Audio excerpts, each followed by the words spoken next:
Hi there, welcome to Cosmic Soul Alignment. And today we welcome back a truly extraordinary guest, Vinney Tolman. Now, after being clinically dead for over an hour, Vinney returned with vivid memories of the afterlife and a message that has inspired countless souls around the world. He is back to tell us more about the lessons, the love, and the deeper truths he carried back with him. Wisdom that can help each of us live with more purpose, clarity, and connection. So welcome back to Cosmic Soul Alignment, Vinney. Lovely to have you. Yeah, it's great to be here, Dawn. Thanks for having me again. My pleasure. Okay, so Vinney, you were clinically dead for over an hour before being revived, and during that time, experienced the afterlife in a way that few ever have. Now, if anyone wishes to watch the last episode, it was season 1, episode 5.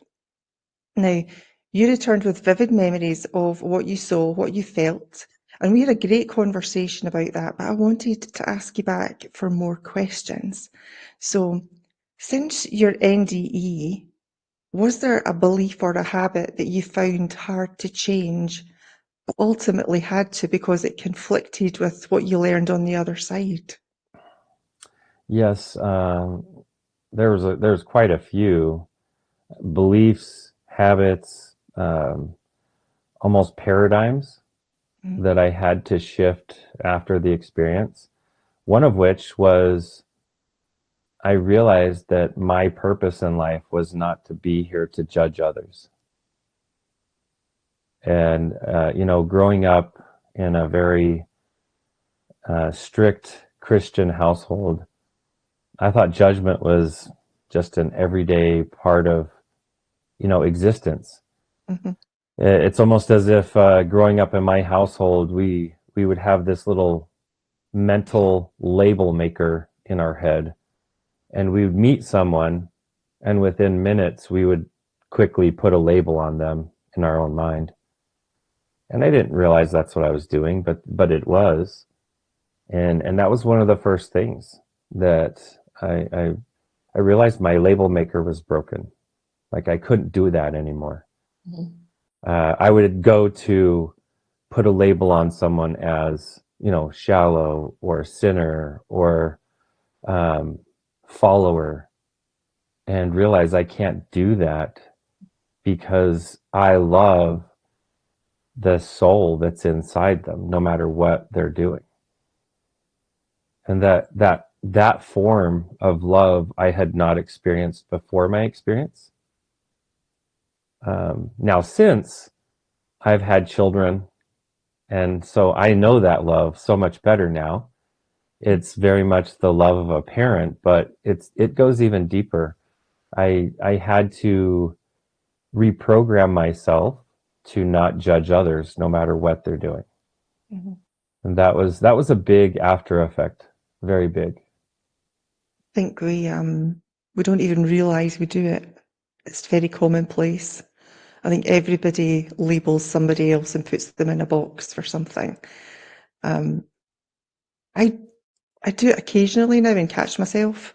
So Hmm. I think the first point, awareness of the fact that you're doing it, and then, actively change that round and stop it. It's a big thing. It takes time to change. It does. It takes time, and on top of that, when we're very harsh on the outside world, we're being three times more harsh on the inside world. Mm-hmm.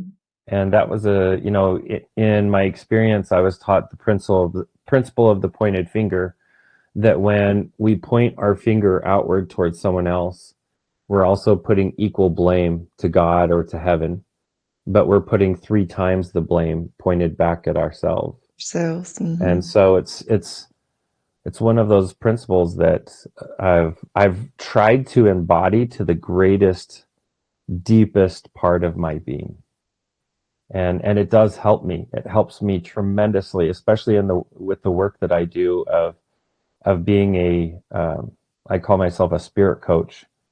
Mm-hmm. Not just a life coach, but like a spirit coach. And in that work, I can't be judging people's lives. I Mm-hmm. can't love them and judge them at the same time. And judging someone else is really judging yourself. isn't it? Because we're all connected, we're all part of the same thing. It So is, yeah. to somebody else, we're being harsh to ourselves. Yeah, the way that spirit always shows it to me is we are all threads Yeah. on the fabric of life.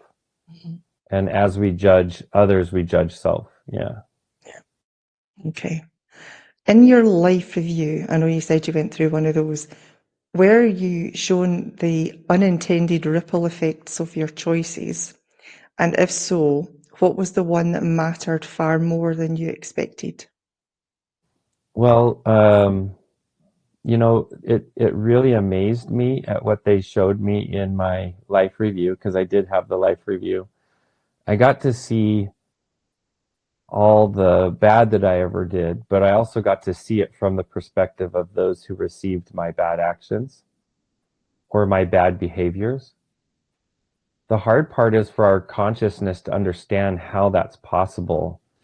In what felt like a moment, I caught a glimmer, a feeling, an aspect of anything that I did that was unloving, or mean, or in a deceitful way, or a dark way, or a non-loving way. But I also got to see it from the perspective of those receiving it. And there was times where I thought I was being respectful. I thought that I was staying in the lane of respect. But what was happening was my words were being disrespectful, my actions being disrespectful and non-loving. And sometimes my cold, casual way, I was hurting others. And I now, stepping away from that, I don't go around living on eggshells either. But what I like to do is make love the core of what I do every day. What I say, what I do, even when there's harsh truths that I have to address, I want to do it in a loving way. But the big eye opener I had was that sometimes when I didn't even know I was doing good, I was actually making a good effect on others. But not because I was trying to. It's because the universe or God was putting me in a position to um, help others or sharpen others with my influence, with my existence. And then the same thing in reverse. I sometimes was learning the greatest things from people that weren't trying to teach me anything. And that's the beauty of this life. We get to learn everywhere that we are. Yeah. And try and remember who we are. That's the conundrum, Mhm. is who are we really? Are Mhm. are we this ego consciousness that we look at when we look in the mirror? We are not. Mhm. We are It's far more, greater than that. Yeah. absolutely. Okay. Did you did you get or were you shown how free will and your soul agreements interact? Is it possible that these could be bent slightly, or are there very strict rules? Because I know we've got choice, we've got free will, but were you shown how that affects your soul contract? So free will is always at play. Mm. The hard part is, our creator, our one source that created all of us, that we are all a piece of, that source knows us so well. What we experience as free will is already foretold and foreplanned. But it still doesn't negate the fact that we get to choose. We get to choose all along the way. And do the possibilities change with every choice? Absolutely.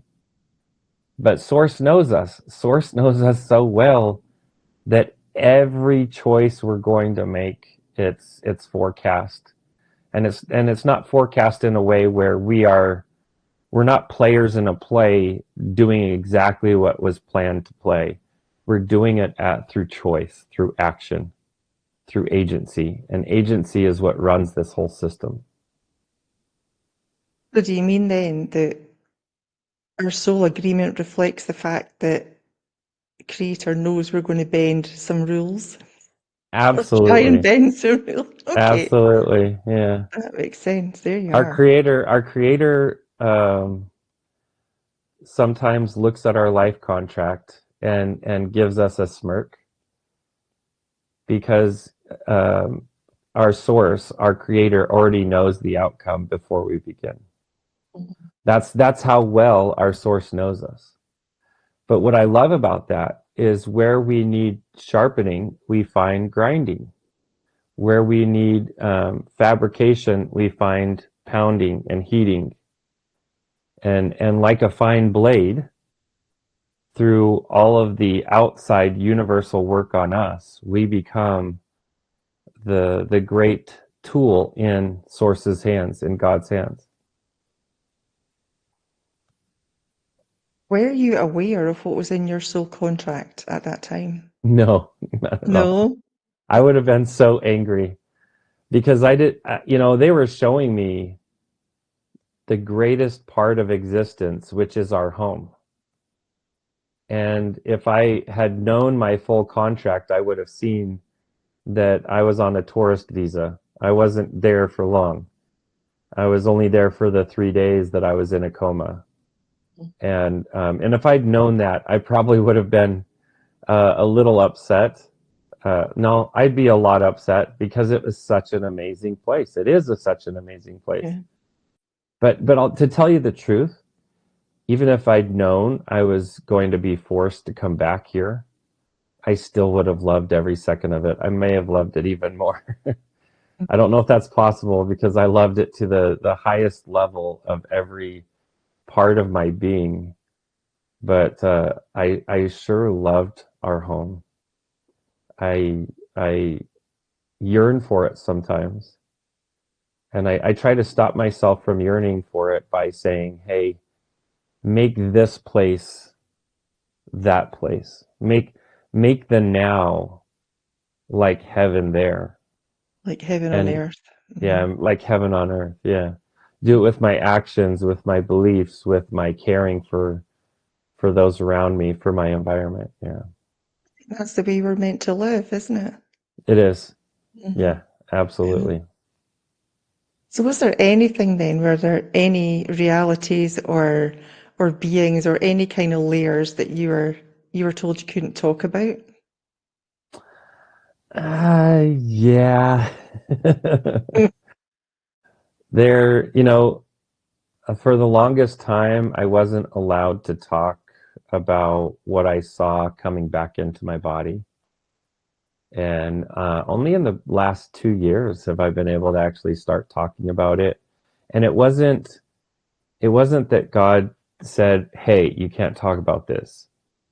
But what I could feel is that something is so sacrosanct, something is so sacred that it can't just be openly shared about until the world is ready.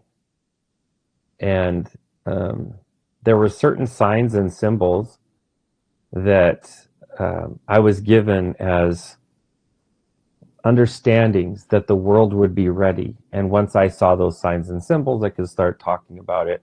It's not anything earth shattering, but in a way it is.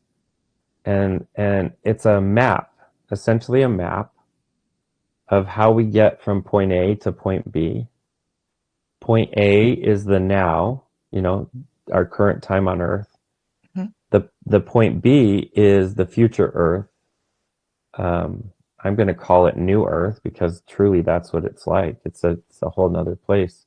Mm. It looks very different than our current Earth, but yet there's some of us there. We're having a great time, and we are at one with the universal fabric there. We're not trying to fight it with our egos and be this individualized thread. We are very much unified in with each other and working together with Mother Gaia, Mother Earth. Very integrated. So there'll be Yes. no war, no politics. Yeah, there'll still be war, but it will be as if it exists in a lower dimension on the new Earth. Yeah. Right. But Okay. it'll It's just be interesting. little wars, no big ones. Yeah. Yeah, just little squabbles. Yep. Yeah. Okay. I call them survival squamishes. That's what it Survival feels like. skirmishes. I like Yeah. that. Okay. I'm looking forward to the new Earth, I have to say. Very much looking forward to it. So many people that have had near-death experiences, they describe like a void, like an emptiness, or a silence before they talk about, the unconditional love feeling. Did you experience anything like the void, and what was its purpose, if you know? Well, to me, the void, if there is a void, it's the process of exiting our earthly experience and going back up to who we really are. And that process does feel, it actually feels amazing, by the way. Almost, I just got back from the International Association of Near-Death Studies. We just had our conference in Chicago. Just literally got back yesterday. And what most of the people who have had these near-death experiences or after-death experiences, the first thing we notice as soon as we are dead is that it feels amazing.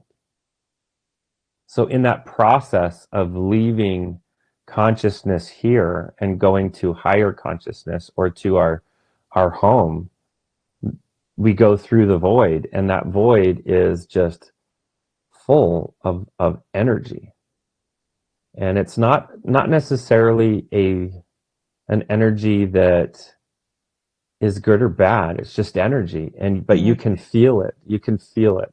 You feel energized. I describe it in my experience as feeling very cool, but also warm, uh, which that's hard to understand in our body. But anyone who I describe it to that has been there, they're like, yeah, it does feel very, very cold, like electrical cold or electrifying cold, but also very warm. And I think the warmth feeling is because you're moving towards source. Yeah. So did you feel like lighter, maybe a sense of relief, maybe unburdened, you're not carrying these emotional burdens anymore? Well, this happened to me when I was 25 years old. I was an amateur bodybuilder and a construction worker. I was building homes, and I felt like pain got turned off in my body. And that was the first thing I noticed is, wow, this feels really amazing. I thought that maybe it was that drink that I drank. I thought maybe it was something else, but it felt absolutely amazing. That was the first thing I noticed, that pain was turned off. And that's something also uniform with other experiencers that have actually died. They don't have like a hellish experience. They have just no pain anymore. It just turns off. From the second they leave their body, it turns off. And And it does peace. feels weightless. Yeah. Feels light, weightless, feels as if your consciousness is like the mouse on a computer. Feels like it can just go anywhere, Hmm. anywhere, any place. Yeah. That's how I feel when I have an out of body experience, just immediately light and vibrant, you know, Yeah. high vibrational. Yeah, absolutely. So I understand what you're saying, although I've not had that experience. I know what you're talking about there. Well, I've So, done. I led a little luncheon at the Ions experience where we all did a little out of body visualization, mm, and everyone afterwards commented that, wow, it feels like the room is lighter. It feels like everything is lighter after we got back and finished. And what a great, little trailer. What a great little baby example for us to know what is out there in the universe for us. mhm. Yeah, it's fabulous. It is fabulous. Were you shown anything about humor or creativity or, the importance of play? Yes. Hmm. So there's a reason why the most playful of all of our species are the children, the young ones, the babies. is when someone comes here as a baby, part of our soul is still leaving the unified consciousness. It's still leaving what we would call heaven or home. And it's gradually coming into a seated or anchored experience here. But in that process, um, there's this lightheartedness, this loving, playful way. And just 2 minutes before we began, I was playing and tickling my son, who's 4 years old, and he's always looking for the next adventure. Sometimes it's a rock he found, sometimes it's a stick he found, sometimes it's a little game on an iPad, but he is finding adventure in everything, including simply our couch.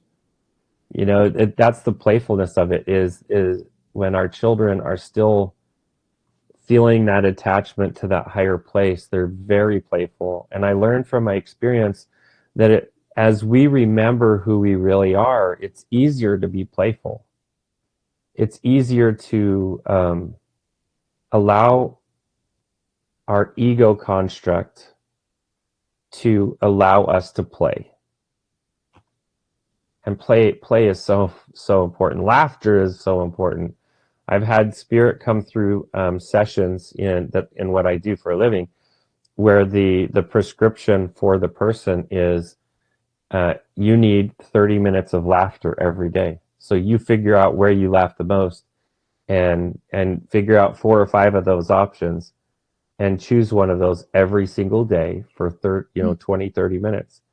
And someone who followed that felt completely changed after only 1 week of doing it. So laughter is a very big part of what we're here to do.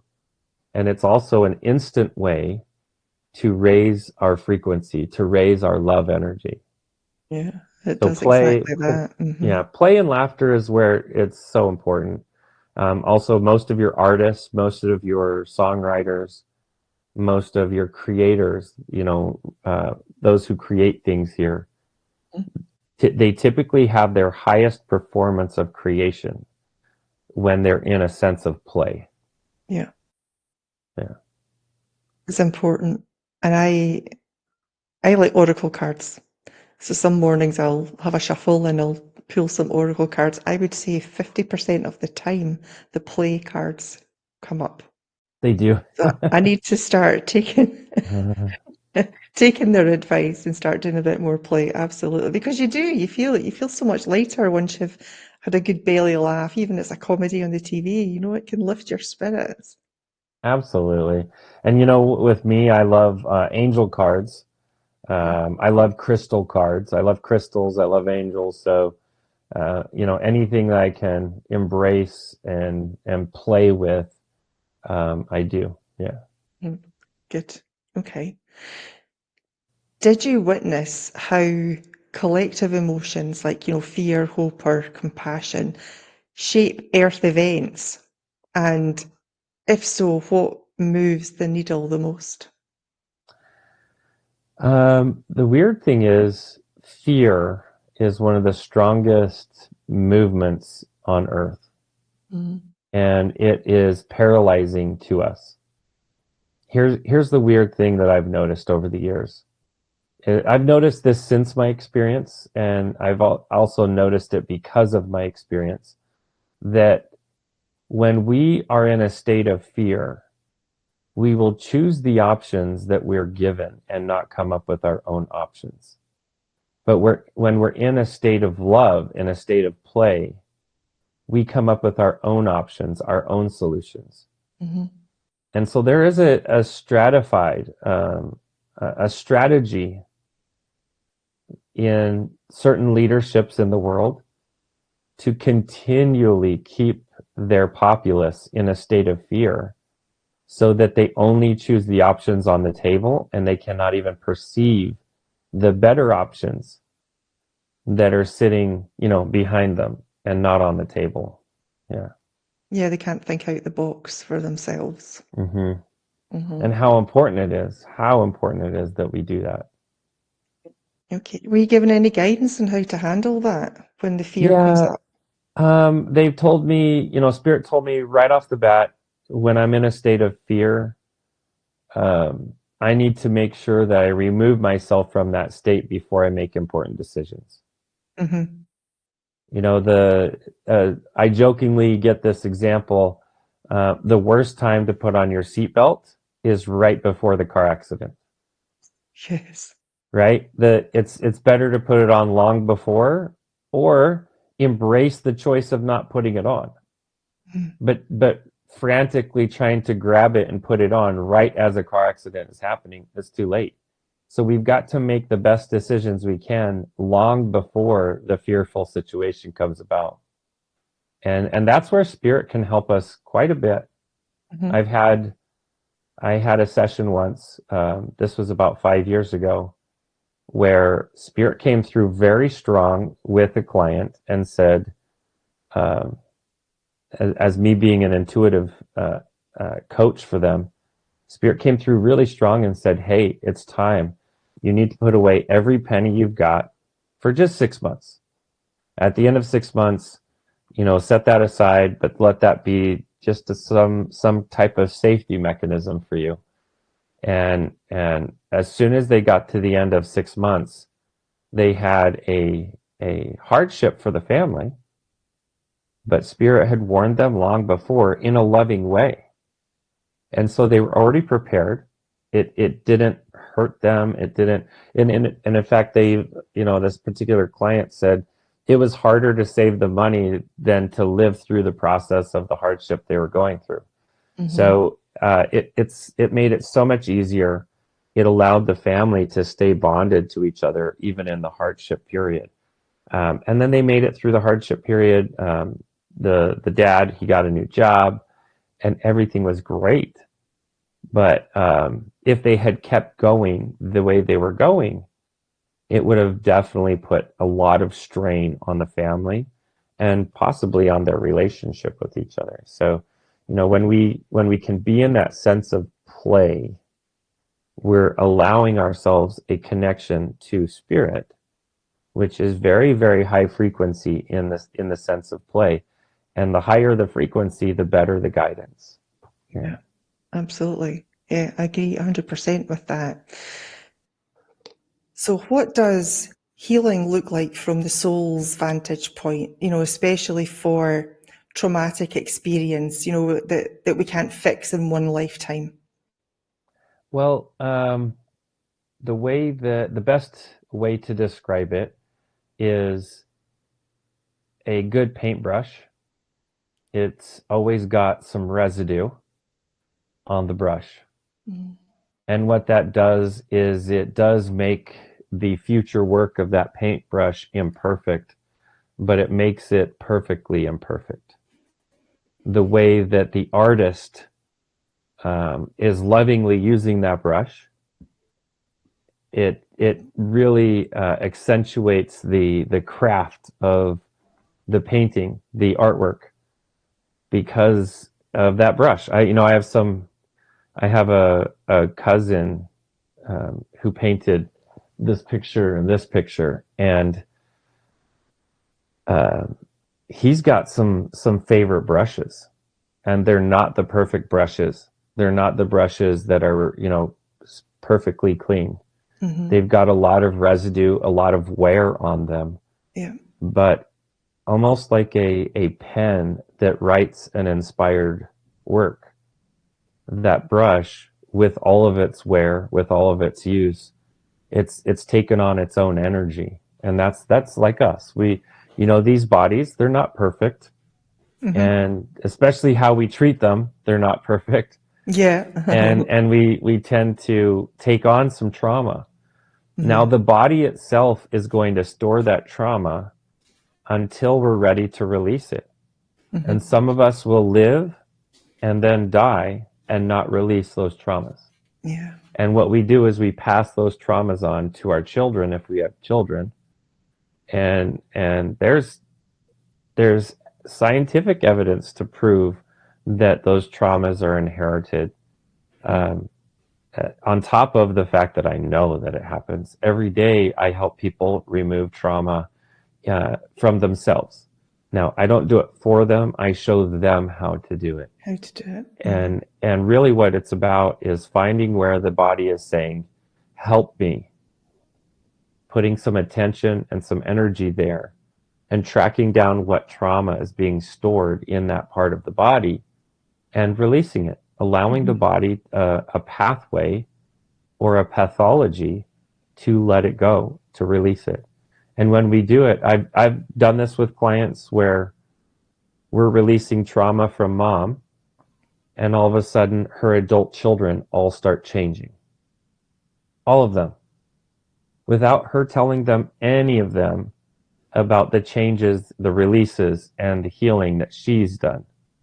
And this is very, very real. I have watched someone who was deathly allergic to macadamia nuts and to pineapple. And right before she was going to go on a trip to Hawaii, she sought me and looked me up and said, "Hey, Vinney, can you help me with this?" And I said, "I can help you with this." And so I did. We worked together. We were able to track it down to a very specific trauma in her life, which was her ultimate trauma, her heaviest trauma of her entire life. And we allowed her body to feel the feelings that she had been avoiding so many years before. Yeah. And once her body was allowed to process those feelings, guess what she could eat? Pineapple and macadamia. And just in time, because she went to Hawaii. So she was doing all that in preparation to go to Hawaii on a trip. She wanted to eat the pineapple she ate as a girl, as a young woman there. And wanted to eat one of her favorite candies, which was the chocolate macadamia nuts, growing up. And what's neat about it is I like using that as an example. There's thousands of other examples that I've experienced now, but we are very, very complex. The soul and the body coming together in the mind, that is a very complex relationship. And in that relationship, there is a substantial interweaving between the etherical and the physical. And it's in that process we're storing emotions that we don't want to feel. And you'd be surprised how many chronic conditions, chronic issues can be resolved by finding the trauma that is stored inside them and allowing yourself to release it. Yeah. Very important. I know. I talk about that a lot because I think we're raised to believe, like boys don't cry, just keep it in, don't show your emotions. It's weak to show your emotions, when it's just we're storing it in and it's acting like the pressure is building up inside until we've got to erupt like a volcano or something seriously, physically wrong manifests in the body because of these blocked emotions. Yeah, it's one of those things where we don't realize it's a problem until our body starts screaming. Yeah. And then once it starts screaming, we go to the medical system and start putting medicine in our bodies, but it's not actually fixing things. It's only fixing symptoms and not issues. Yeah. It is. It's like putting a Band-Aid on a stab wound, isn't it? It's not going to do any good whatsoever. Well, a hero of mine, who's also a friend of mine, is Dr. Brad Nelson. He's the one who created the emotion code. Body code, I've got his. And what's neat is, in his process of healing, he's a doctor, and he was helping people through the journey of healing, and finding that specific maladies of the body were lining up with specific traumas in a person's life. And he said there's got to be a pattern. His background was coding, computer coding. And so he figured, there's got to be a code in the body. And so he cracked it. He cracked the emotion code. He cracked the body code. And his work continues. His work inspired me to do what I'm doing on a daily basis.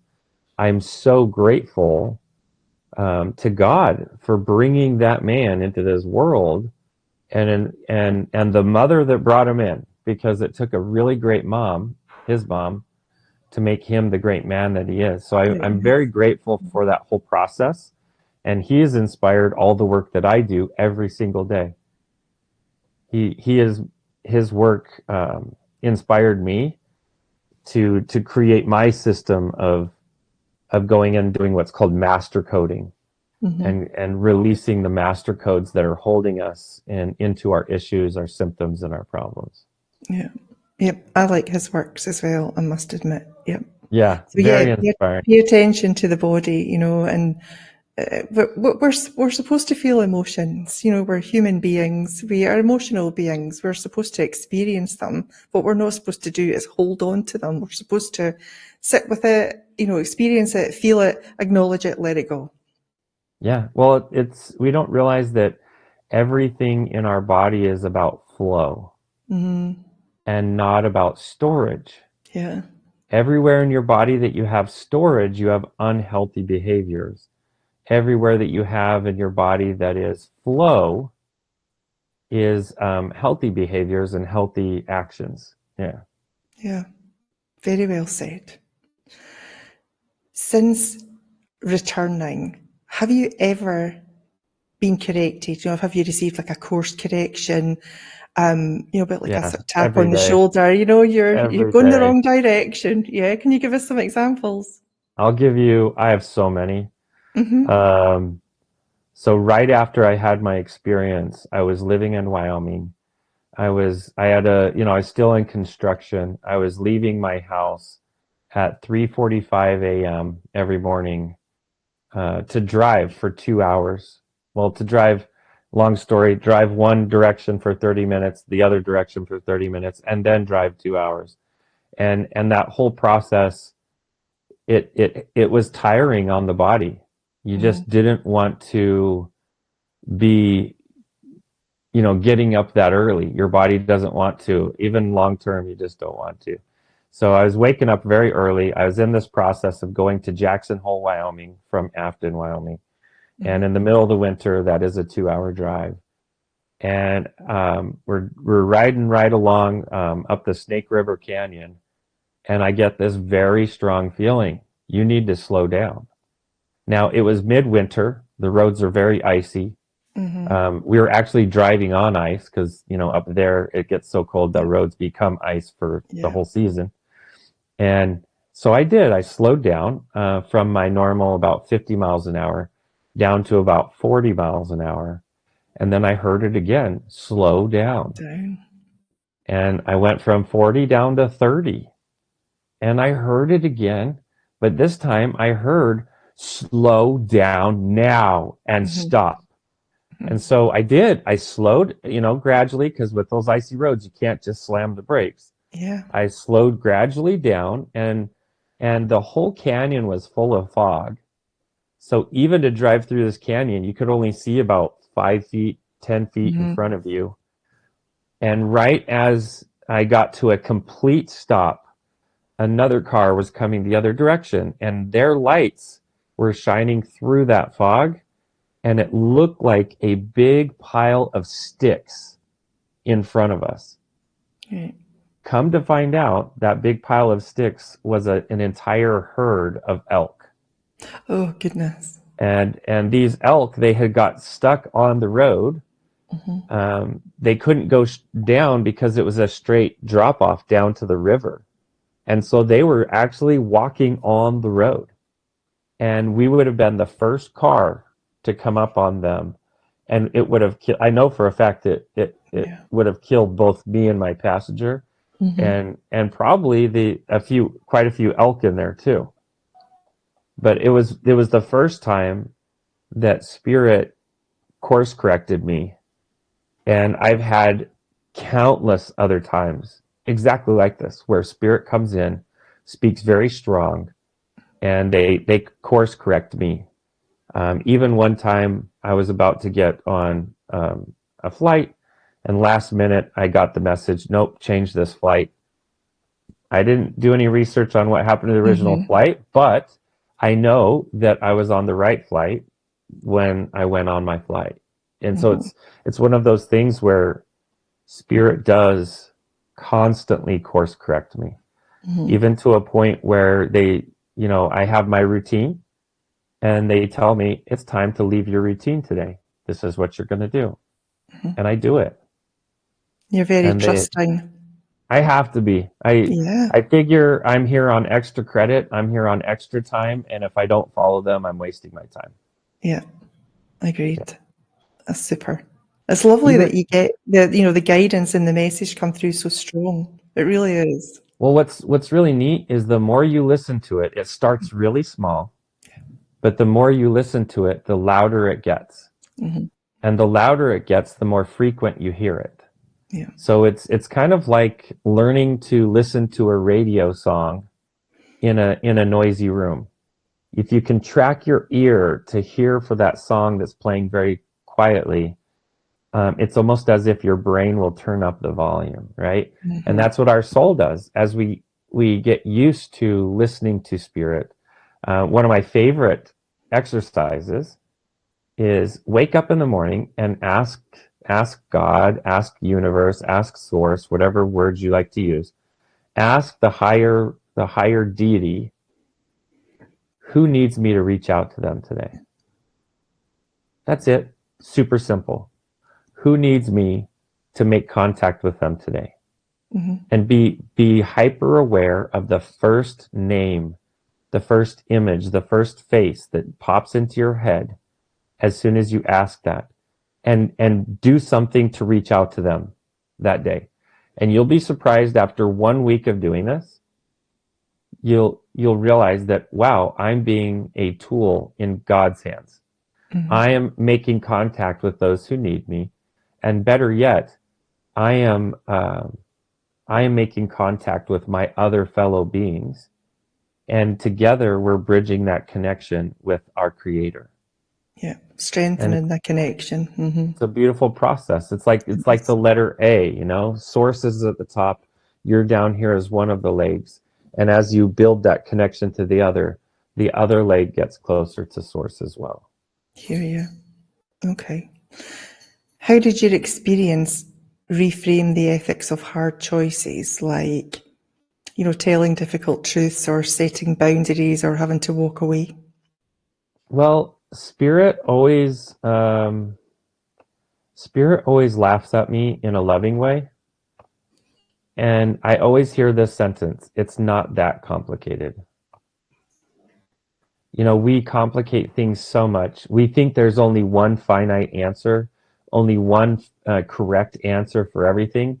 And Spirit has always said, no, there's infinite numbers of correct answers, but there's also infinite numbers of wrong answers. But Spirit's funny. They're like, but choose one, but be willing to accept the price you pay for the wrong answer, for the wrong solution, just as much as you seek benefit for choosing the right answer, the right solution. Mm-hmm. Does that make sense? Like, don't make a don't make a mistake you know is a mistake and be upset that you have to pay a price. Mm-hmm. Yeah. Understood. I think. I'll mull it over a little while, but yeah.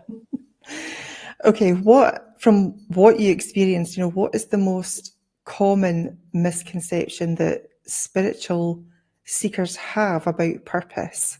And what's the gentler truth underneath it?